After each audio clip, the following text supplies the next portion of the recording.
श्रीमती इंदिरा गांधी की हत्या के बाद उनके बड़े सुपुत्र श्री राजीव गांधी देश के प्रधानमंत्री बने।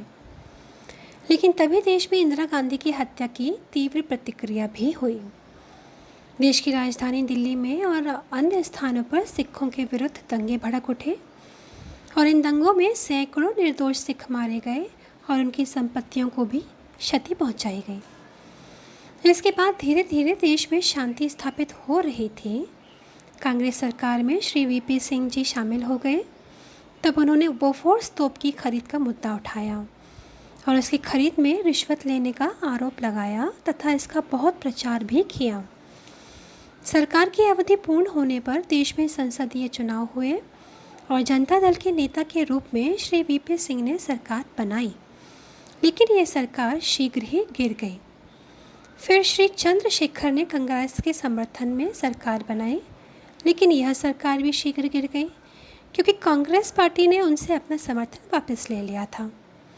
अब देश में राजनीतिक अस्थिरता की स्थिति थी। कांग्रेस पार्टी के विरुद्ध लोगों में बहुत ज़्यादा गुस्सा था। श्री देव गौड़ा और फिर श्री इंद्र कुमार गुजराल थोड़े थोड़े समय के लिए देश के प्रधानमंत्री रहे। अस्थिर केंद्रीय सरकारों के कारण देश की आर्थिक स्थिति बहुत ज़्यादा खराब हो चुकी थी, जिसकी वजह से देश को अपना सुरक्षित सोने का भंडार भी गिरवी रखना पड़ा था। तभी देश में फिर संसदीय चुनाव हुए जिसमें कांग्रेस पार्टी को जीत मिली।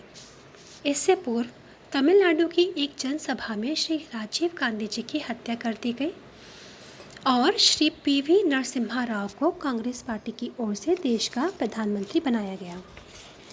श्री पीवी नरसिम्हा राव के शासनकाल में देश में हिंदू समाज द्वारा अयोध्या में राम मंदिर को बनवाने के लिए एक बड़ा आंदोलन चलाया जा रहा था। वास्तव में अयोध्या नगरी की चर्चा त्रेता युग से है। इस नगरी में भगवान श्री राम का जन्म हुआ था। उनकी स्मृति में अयोध्या में अनेक मंदिर बने हुए हैं और राम जन्म स्थान पर भी एक भव्य मंदिर बना हुआ था। पर 1526 ईस्वी में बाबर ने भारत पर आक्रमण किया था और अपना शासन स्थापित कर लिया था और सत्ता और विजय के मद में चूर होकर उसने हिंदुओं के अनेक मंदिर ध्वस्त कर दिए थे। इसी दौरान उसने इस राम जन्म स्थान पर बने मंदिर को भी तोड़वाया और उसी सामान से उसी जगह पर एक मस्जिद बनवा दी, जिसे बाद में बाबरी मस्जिद कहा जाने लगा। हिंदू समाज बाहरी हमलावरों से बार बार हार कर बहुत ज़्यादा हीन भावना से ग्रस्त हो चुका था, अतः उस द्वारा तब उसका विरोध नहीं हुआ। पर बाद में इसके विरुद्ध विरोध के स्वर उठने शुरू हो गए। अनेक हिंदू धर्मगुरुओं और साधु संतों ने इसके विरोध में अपने मत व्यक्त किए और आंदोलन भी चलाए। ब्रिटिश शासन काल में भी हिंदू समाज बाबरी मस्जिद को वहाँ से हटाने के लिए आंदोलन करता रहा था, जिसका परिणाम था कि 1947 ईस्वी से पहले भी बाबरी मस्जिद में कोई भी नमाज अदा कर नहीं पाया। आज़ादी के बाद न जाने कब और कैसे श्री राम लला की मूर्तियां वहां स्थापित हो गईं। बाद में भारत सरकार ने इस पर ताला लगा दिया। न्यायालय में इस विषय में केस भी चलते रहे और बाद में मूर्तियों की पूजा और आरती करने के लिए आज्ञा मिल गई। हिंदू समाज अब मांग कर रहा था कि इस स्थान से मस्जिद के ढांचे को हटाया जाए और एक भव्य राम मंदिर यहाँ पर बनाया जाए। विश्व हिंदू परिषद और साधु संतों ने अब इस कार्य को अपने हाथों में ले रखा है और हम जानते हैं कि वो कार्य शुरू भी हो गया है। श्री लाल कृष्ण आडवाणी के नेतृत्व में भारतीय जनता पार्टी ने राम मंदिर निर्माण के आंदोलन में शामिल होने का निर्णय लिया। इस दिशा में आगे बढ़ते हुए सारे देश में शिला पूजन का कार्यक्रम चलाया गया और श्री आडवाणी जी ने राम रथ यात्रा निकाली। सारे देश में घूमते हुए वे बिहार में पहुँचे। बिहार में उस समय लालू प्रसाद यादव मुख्यमंत्री थे और उनके आदेश पर आडवाणी जी को बंदी बना लिया गया और राम मंदिर निर्माण की लहर देश में और भी तेज़ हो गई। राम मंदिर कार सेवकों का अयोध्या जाना जारी रहा। उत्तर प्रदेश में मुलायम सिंह यादव की सरकार के समय में राम मंदिर कार सेवकों पर गोलियां चलाई गईं, जिसके फलस्वरूप अयोध्या में अनेक कार सेवक हताहत हो गए थे। बाद में राज्यों में चुनाव के फलस्वरूप उत्तर प्रदेश सहित 4 राज्यों में भारतीय जनता पार्टी ने अपनी सरकार बना ली। दिसंबर 1992 में कार सेवकों की एक बहुत बड़ी भीड़ ने बाबरी मस्जिद के ढांचे को गिराया और मलबे की एक एक ईंट उठाकर साफ करके वापस रातों रात अस्थायी मंदिर बनाया और उसमें रामलला की मूर्तियां स्थापित कर दी। पीवी नरसिम्हा की सरकार ने इसे गंभीरता से लिया और उसने भारतीय जनता पार्टी की चारों सरकारों को निलंबित कर दिया। पीवी नरसिम्हा राव के शासनकाल से पहले देश की आर्थिक स्थिति बहुत खराब थी। इनके वित्त मंत्री सरदार मनमोहन सिंह जी थे, जो कि एक आर्थिक विशेषज्ञ भी थे। उन्होंने देश की आर्थिक स्थिति को सुधारने की दिशा में काफ़ी कार्य किए थे और काफ़ी हद तक सफल भी रहे थे। अब धीरे धीरे भारतीय जनता पार्टी की लोकप्रियता में वृद्धि हो रही थी और वो कांग्रेस पार्टी का विकल्प बनने के लिए तैयार थी। देश में चुनाव से पहले भारतीय जनता पार्टी ने देश की कई क्षेत्रीय पार्टियों से मिलकर राष्ट्रीय जनतांत्रिक गठबंधन का गठन किया और 1996 में श्री अटल बिहारी वाजपेयी के नेतृत्व में राजग राष्ट्रीय जनतांत्रिक गठबंधन राजग की सरकार बनी। 13 दिन के बाद कांग्रेस पार्टी ने सदन में अविश्वास प्रस्ताव पेश किया और यह सरकार हार गई। देश में फिर से चुनाव हुए और राजग को स्पष्ट बहुमत प्राप्त हो गया और श्री वाजपेयी फिर से देश के प्रधानमंत्री बन गए। कुछ समय बाद पाकिस्तान से आकर कुछ आतंकवादियों ने भारत के संसद भवन पर फिर से आक्रमण कर दिया। उस समय संसद का अधिवेशन चल रहा था। संसद भवन के सुरक्षा सैनिकों ने उनका वीरता से मुकाबला करते हुए सबको मार गिराया, पर इस संघर्ष में भारत के भी काफ़ी सारे सुरक्षा सैनिक मारे गए। उपरोक्त घटना से देश स्तब्ध था और देश की जनता इसके लिए पाकिस्तान को सबक सिखाने की बात कर रही थी। भारत की सरकार इस घटना के कारण बहुत ज़्यादा दबाव में थी और विवश होकर उसने सेना को सीमा पर तैनात कर दिया। सभी चाहते थे कि पाकिस्तान पर आक्रमण किया जाए। इस विकट स्थिति में श्री वाजपेयी ने बहुत ज़्यादा सूझबूझ और धैर्य का परिचय दिया। इतने दबाव के बावजूद भी वे पाकिस्तान से युद्ध को टालते रहे। भारत और पाकिस्तान दोनों ही देश परमाणु संपन्न शक्ति देश थे। अब युद्ध की स्थिति में परमाणु हथियारों के प्रयोग की संभावना से इनकार नहीं किया जा सकता था। इसलिए भारत ने युद्ध न करके दोनों को महाविनाश से बचा लिया और इसके साथ ही अपनी सैनिक शक्ति दिखाकर पाकिस्तान को झुकने पर भी विवश कर दिया। इस सरकार ने जनता की भलाई हेतु अनेक कार्य किए।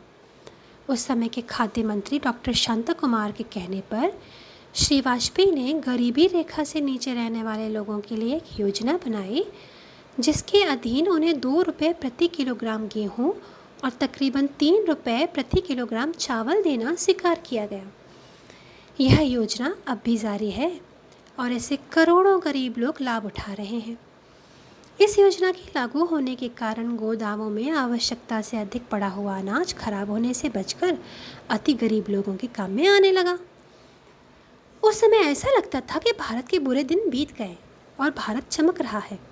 तब इस सरकार ने अवधि पूर्ण होने से पहले ही चुनाव करवा दिए, लेकिन सबकी आशा के विपरीत ये सरकार चुनाव हार गई और कांग्रेस पार्टी चुनाव जीत गई। अब वर्ष 2004 के संसदीय चुनाव में कांग्रेस पार्टी को मिली हुई जीत और इसने श्रीमती सोनिया गांधी को अपना नेता चुना। श्रीमती सोनिया गांधी इटली की मूल निवासी हैं और उनका श्री राजीव गांधी जी से प्रेम विवाह हुआ था। भारतीय नागरिकता भी उन्होंने ले ली, अतः न जाने किस कारण से उन्होंने प्रधानमंत्री बनने से इनकार किया और सरदार मनमोहन सिंह जी को प्रधानमंत्री बना दिया गया। श्री मनमोहन सिंह जी एक बहुत ही नेक, देशभक्त और सुलझे हुए शख्स हैं। वे एक आर्थिक विशेषज्ञ भी हैं। नरसिम्हा राव सरकार में वित्त मंत्री रहते हुए उन्होंने देश की आर्थिक स्थिति को सुधारने के लिए कई कार्य किए थे, जिसकी वजह से देश की आर्थिक अवस्था में सुधार भी हुआ था। उनके प्रधानमंत्री काल में आर्थिक सुधारों का कार्यक्रम जारी रहा, पर फिर भी विपक्षी दल उन्हें एक कमज़ोर प्रधानमंत्री मानता रहा। कांग्रेस पार्टी में भी उनके अधिक मित्र नहीं थे और अधिकतर लोग उन्हें श्रीमती सोनिया गांधी का कृपा पात्र मानते थे। उनके पहले प्रधानमंत्री काल में यद्यपि सब कुछ ठीक तरह से चलता रहा, लेकिन इसके साथ ही अनेक मंत्रियों पर भ्रष्टाचार के आरोप लगते रहे। भ्रष्टाचार के आरोपों के बावजूद कांग्रेस पार्टी सन 2009 का चुनाव जीत गई। सरदार मनमोहन सिंह जी फिर से प्रधानमंत्री बन गए। कुछ समय बाद देश में कॉमनवेल्थ गेम का आयोजन होना था, जिसके प्रबंध करने पर सरकार का बहुत ज़्यादा धन खर्च हुआ। खेलों की प्रबंधक कमेटी के एक बड़े नेता के ऊपर भ्रष्टाचार के गंभीर आरोप लगे, लेकिन सरकार की ओर से इस विषय में मौन धारण रहा।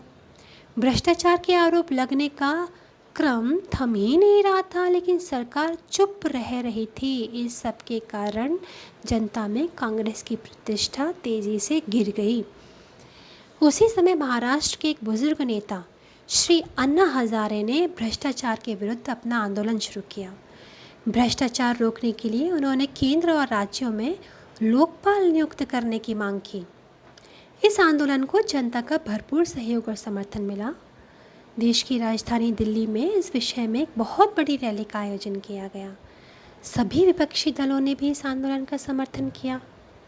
सरकार में व्याप्त भ्रष्टाचार के आरोपों पर कुछ भी कार्रवाई न होने के कारण लोगों में कांग्रेस पार्टी के प्रति बहुत ज़्यादा गुस्सा था।